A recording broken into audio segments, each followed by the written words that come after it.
Yan guys, palit tayo ng fan motor. Yan, nakapala siya sa fan motor. Temperature blue. Tapos nagpa natin. Yan yung fan motor. Ito yung sa engine motor. Yan, pag sira yan, ilaw yung sign sa overheat. Ito naman yan sa aircon. So, pag ng aircon, sira na yan.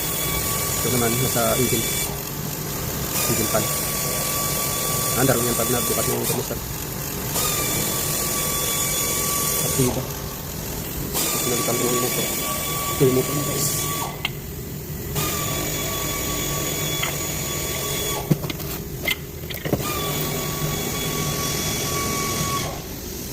Tapos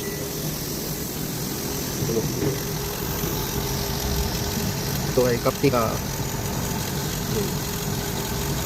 Complain ng customer ay umilaw yung sign sa overheat. Wala namang code sa loob ng computer ko. Tapos ito yung kanya hindi magana. Yung isa. Yan gumana nito.